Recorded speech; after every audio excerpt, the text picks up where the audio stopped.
तो अब हम हर मूलांक के अकॉर्डिंग उनका बेस्ट बिजनेस डिस्कस करते हैं कि अगर मूलांक 1 है तो उसे किस टाइप के बिजनेस में जाना चाहिए। ये हम 1 to 9 के लिए डिस्कस करते हैं। तो नंबर 1 से स्टार्ट करते हैं। सो 1 नंबर कैसा होता है, थोड़ा सा डोमिनेटिंग, मैं ही सबसे बड़ा हूँ, जहाँ मैं खड़ा हो जाता हूँ लाइन वहाँ से शुरू हो जाती है। आपने वो करीना कपूर का फेमस डायलॉग सुना होगा, मैं अपनी फेवरेट हूँ।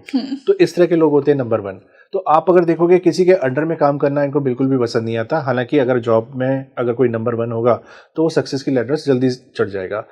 मैं मान लीजिए कि बीइंग अ नंबर 1 मेरे पास 2 अपॉर्चुनिटीज आती है कि मुंबई की एक मल्टीनेशनल कंपनी है, वहाँ पर एक एग्जीक्यूटिव लेवल का काम मिल गया, या फिर मान लीजिए कि किसी छोटे शहर में एक मैनेजर पद का काम मिल गया। तो बीइंग अ नंबर 1 सेकंड वाला ऑप्शन मेरे लिए ज़्यादा बेटर होगा, क्योंकि जब भी मैं कमांडिंग पोजीशन पर रहूँगा मैं अपना बेस्ट आउटपुट वहाँ पर दे सकता हूँ। सो नंबर 1 के लिए कुछ ऐसे ही काम होते हैं कि जहाँ पर लोग उसके अंडर में काम करें, वो इंस्ट्रक्शंस दे। इस तरह का काम नंबर 1 को बहुत अच्छा सूट कर जाता है। जहाँ पर उसके आसपास पब्लिक हो, पब्लिक उससे बातें करे, उससे मशवरा ले, ये काम 1 नंबर को बहुत अच्छा सूट करता है। सो बड़े से बड़े जो इंडस्ट्रीज होते हैं आपको इस नंबर पे देखने को मिल जाएंगे। इसी से नंबर 2 की बात करते हैं। सो नंबर 2 के बारे में अगर आप देखेंगे तो नंबर 2 की खासकर 3 बहुत अच्छी क्वालिटीज़ होती है। ये ना बहुत ही हाईली इंट्यूटिव होते हैं, इनका इमेजिनेशन बहुत रिच होता है और इनकी ऑरेटरी पावर बहुत अच्छी होती है। सो इनको ना ईश्वर ने एक सिक्स सेंस दिया हुआ है, जहाँ पर इनका इंट्यूशन लेवल से ये समझ जाते हैं कि सामने वाला जो इंसान है उसकी रिक्वायरमेंट्स क्या होती हैं, वो पर्टिकुलर किस प्रोडक्ट्स एंड सर्विसेज से उसका सेटिस्फेक्शन वहाँ पर मिल सकता है। सिंस ऐसे लोगों की इमेजिनेशन बहुत अच्छी होती है और ऑरेटरी यानी बोलने की कला बहुत अच्छी होती है, तो बड़े से बड़े मोटिवेशनल स्पीकर्स अगर आप देखोगे तो 2 नंबर से रूल करते हैं। आप अगर सर्विस इंडस्ट्रीज के लोगों को देखेंगे तो वो इनके लिए काम सबसे बेस्ट होता है। किसी को कंसल्टेशन देना, किसी को हीलिंग देना, इस तरह की कोई अगर इंडस्ट्री है तो वहाँ पर भी ये लोग बहुत अच्छा कर जाते हैं। इसलिए माना जाता है कि 2 नंबर के केस में ना खासकर न्यूमरोलॉजी, एस्ट्रोलॉजी या वास्तु वगैरह के जो काम होते हैं इनको बहुत अच्छा रास आता है और ये बहुत अच्छी कंसल्टेशन भी दे देते हैं। दूसरी अगर आप देखोगे कि 2 नंबर ना किसी के अंदर बड़ी इजीली रम भी जाते हैं। क्यों? क्योंकि 2 नंबर एक पानी को रिप्रेजेंट करता है और पानी जिस वेसल में आ जाता है उसका आकार ले लेता है। तो आप अगर देखोगे कि बॉलीवुड इंडस्ट्री में भी जितने बड़े एक्टर्स हैं, चाहे वो शाहरुख हो, दिलीप कुमार हो, या फिर अमिताभ जी हो, या कपिल शर्मा हो, ये सारे के सारे 2 नंबर से रूल करते हैं। तो रोने का सीन हो, भिड़ने का सीन हो, लड़ाई झगड़े का सीन हो, इमोशनल सीन हो, ये बहुत अच्छी तरह से इसमें आ जाते हैं। तो खासकर मिमिक्री रोल्स होते हैं, बॉलीवुड इंडस्ट्री जो होती है, ये भी इनके लिए बहुत अच्छा यहाँ पर साबित होती है। ओके, और नंबर 3 वो तो है ही जुपिटर का नंबर। सो 3 नंबर होता है एक टीचर का, एक प्रोफेसर का। और टीचर और प्रोफेसर की सबसे बेस्ट क्वालिटी क्या होती है कि उनको अपने सब्जेक्ट के हिसाब से ना वो सारी इन्फॉर्मेशन होती है, वो सारा नॉलेज होता है, तभी तो वो टीचर प्रोफेसर बने। और दूसरा मेन कर्मा क्या होता है कि इतनी नॉलेज को एक्वायर करने के बाद अब आपको ये सारी चीज़ें देनी है, प्रदान करनी है, दूसरों को समझानी है, गाइड करना है। सो जो टीचर का काम हुआ, कॉलेज का हुआ, इंस्टीट्यूशंस का हुआ, ये जितने भी स्टडी से रिलेटेड चीज़ होती है 3 नंबर को बहुत अच्छी आती है। 3 नंबर के बारे में मैं हमेशा से बोलता हूँ कि पैसे का लेखा जोखा ये बहुत अच्छी तरह से जानते हैं, बहुत अच्छी तरह से समझते हैं। पैसे को कैसे बचाना है, पैसे को कैसे खर्च करना है, ये इनको सबसे अच्छा आइडिया इनको पता होता है। सो सीए का काम हुआ, सीएस का हुआ, या फिर स्टॉक मार्केट से रिलेटेड चीज़ें होती हैं, तो फाइनेंस से रिलेटेड जो भी काम हुआ, कई बड़े फंड मैनेजर्स, बड़े बड़े कॉर्पोरेट हाउसेस के आपको 3 नंबर के अंदर में देखने को मिल जाएंगे। सो अगर आपने अपना करियर बनाना है 3 नंबर के पर्सन को, तो इस तरह की चीज़ें वो बिल्कुल वहाँ पर चॉइस में ले सकते हैं। दूसरा ये कि 3 नंबर ना एक बच्चे की तरह होता है, और बच्चे के केस में अगर आप देखोगे कि बच्चे की जिद भी होती है और कम्युनिकेशन भी अच्छी मानी जाती है, क्योंकि वो किसी के साथ में बैर नहीं रखता है। 3 नंबर के साथ भी अभी कुछ ऐसा ही होता है कि आप अगर देखोगे कि जहाँ पर भी महफिल में बैठ जाएगा वहाँ को खुशनुमा बना देता है। सो कई बार ऐसे लोगों को माना जाता है कि ये भी मोटिवेशनल स्पीकर्स का बहुत अच्छा काम कर सकते हैं, और कंसल्टेशन में भी ये लोग बहुत अच्छा लीड कर जाते हैं। ओके, और नंबर 4? सो नंबर 4 के केस में अगर आप देखोगे कि ये बिंदास टाइप के लोग हैं, इनके लिए रूल्स एंड रेगुलेशंस कोई मायने नहीं रखते। ये खुद अपने कायदे कानून बनाना जानते हैं और उस पर फॉलो करना इनको ज़्यादा पसंद होता है। तो कई बार 4 नंबर ना बिंदास होता है। कई बार अगर आप देखोगे कि टोल नाके कोई तोड़ के चला जाता है, कोई पुलिस से भिड़ जाएगा, कोई वकील जज से भिड़ जाएगा, ये 4 नंबर के केस में आपको देखने को मिलेगा। तो अगर भिड़ने की जगह अगर हम उनको विपरीत उस पोजीशन पर बिठा दें तो ये बहुत अच्छा देते हैं। यानी लॉयर्स बहुत अच्छे बन सकते हैं, पॉलिटिशियंस बहुत अच्छे बन सकते हैं। तो इस तरह के जो काम है ये 4 नंबर को काफ़ी हद तक सूट कर जाते हैं। एक जो पुलिस वाला होता है, कमांडो होता है, ये 4 नंबर की एनर्जी लेकर के आते हैं, जिसमें थोड़ा दिमाग का दिमाग भी और दम भी हो, दिमाग भी और दम भी हो, ये चीज़ें होता है। 4 नंबर का कहीं ना कहीं रिसर्च ओरिएंटेड भी होता है। जैसे आपने देखा होगा कि एक्सरे मशीन का काम क्या होता है, उसकी रेस हमारी बॉडी में आती है, हमारे हड्डी का ढांचा यानी स्केलेटन का जो फोटो है वो निकाल करके लेकर आता है। 4 नंबर भी कुछ इसी तरह से होता है। सो जो माइंड रीडिंग होती है, डॉक्टर्स होते हैं, इनके प्रोफेशंस बहुत अच्छे होते हैं, क्योंकि आपके अंदर जाकर के ये समझ जाते हैं, आपको पहचान के, आपको हाथ लगा के इनको परख आ जाती है कि आप किस तरह की बीमारी से उलझ रहे हो। तो डॉक्टर वाला जो प्रोफेशन होता है, हीलर वाला जो प्रोफेशन होता है, ये भी 4 नंबर के लिए अच्छा माना जाता है। ओके और नंबर 5 ये तो है ही बिजनेस का नंबर माना गया है, कम्युनिकेशन का। तो मैं हमेशा से बोलता हूँ कि नंबर 5 ना किसी भी कंपनी के लिए बैकबोन की तरह काम करता है।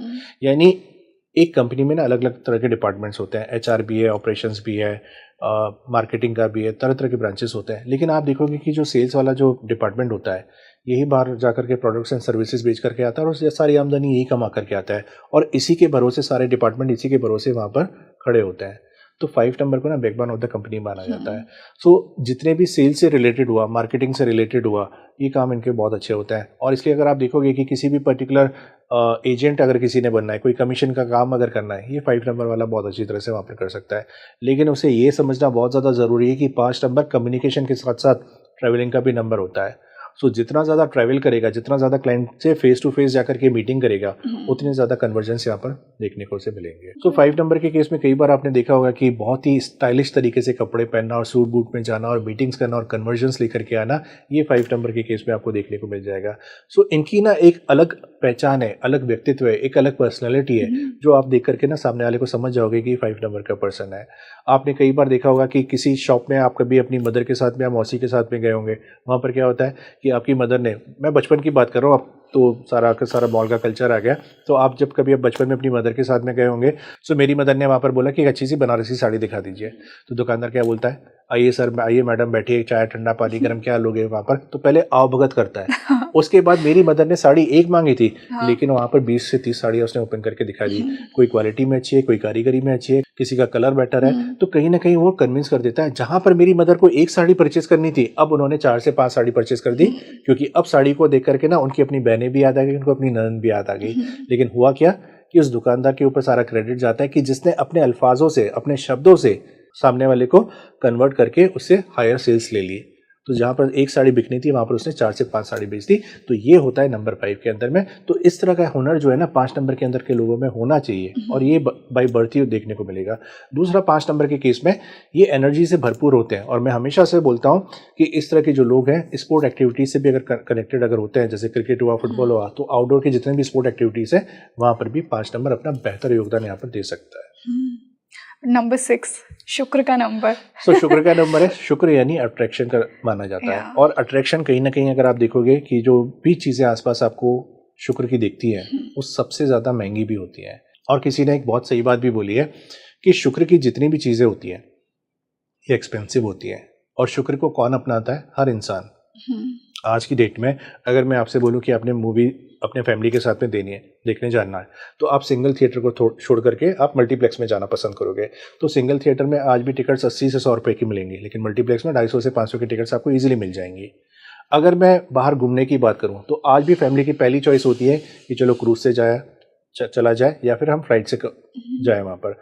आज की डेट में अगर मूवी देखने जाते हो तो पॉपकॉर्न आप 250 से 500 वाली महंगी चीज़ें खरीदते हो। तो कहीं पर भी जहाँ पर भी लग्जरी कनेक्टेड होती है, शुक्र का इन्फ्लुएंस वहाँ पर होता ही होता है। तो शुक्र का मतलब आप ये मत सोचो कि आप कोई भी सस्ती चीज़ें बेचोगे और आप शुक्र के वहाँ पर आपको रिफ्लेक्शन देखने को मिलेगा। तो शुक्र का मतलब होता है प्रीमियम प्राइसिंग। तो कई बार आपने सैलून में अगर जाना होगा तो सैलून में भी जो हाई एंड के जो सैलून होते हैं वो शुक्र को रिप्रेजेंट करते हैं। शुक्र की प्रधानता कहाँ पर होती है? जहाँ पर सुंदरता होती है, और सुंदरता के साथ एक प्रीमियम प्राइसिंग भी आती है। आज की डेट में अगर आप देखोगे कि आईफोन्स कितने सारे एक्सपेंसिव है, लेकिन हर बंदा इसे परचेज करने की पूरी कोशिश करता है। तो जहाँ पर भी इंसान खुद अपनी सुख सुविधाओं के बारे में सोचता है, शुक्र वहाँ पर आपको प्रबल देखने को मिलेगा। सो यहाँ पर मैं आपके ऑडियंस को बताना चाहूँगा कि मान लीजिए कि यहाँ पर कोई मेल पर्सन है और वो अगर अपना बुटीक ओपन करता है, अपने सैलून ओपन करता है, जहाँ पर फीमेल क्लाइंट्स वहाँ पर आएंगी, क्योंकि बंदा मेल है लेकिन क्लाइंट्स कौन है? फीमेल है। तो यहाँ पर उसके चांसेस बढ़ने के बहुत ज़्यादा बढ़ जाते हैं। तो शुक्र का मतलब होता है ऑपोजिट जेंडर। तो जहाँ पर भी ऑपोजिट जेंडर आपका क्लाइंटल बने, आपका कस्टमर बने, वहाँ पर आपको इसके बेस्ट इफेक्ट्स देखने को वहाँ पर मिल जाएंगे। सो शुक्र का मतलब high and products, premium pricing and opposite gender, ये तीनों चीज़ों की जो कैटेगरी आती है वहाँ पर आ जाती है। अब कई सारे ऑडियंस ऐसे होंगे जिनका डेट ऑफ बर्थ 6 का होगा, जिसका डेस्टिनी नंबर 6 पर होगा, और वो ऐसे सोच रहे होंगे कि मेरे पास उतना फंड है नहीं कि मैं इतनी प्रीमियम चीज़ों को कैसे कैटर करूं या प्रीमियम चीज़ों को कैसे हैंडल करूं। तो मैं एक ही चीज़ बोलना चाहूँगा कि सबसे पहले आप लोग ना ऐसी जगह पर जाइए जहाँ पर आपको शुक्र का फील आए। वो कैसी जगह होंगी?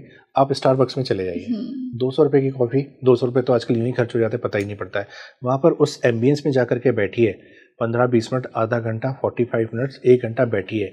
उसका जो आपको फील आएगा ना, वो आपको मोटिवेट करेगा कि ज़िंदगी में आगे क्या मैं बन सकता हूँ, क्या मुझे पाना है, क्या यहाँ पर है और मैं कहाँ पर हूँ। वो वाइब्रेशन फील होगी, जैसे मॉल्स में भी जाते हैं ना, तो वो एनर्जी अपलिफ्टमेंट मिलता है। और ये मैं आप कोशिश करके या तो अकेले जाए सामने वाला पर्सन, या किसी एक पर्सन के साथ में जाए जो उनका फ्रेंड हो या उनके स्पाउस हो, उनके साथ में जाए।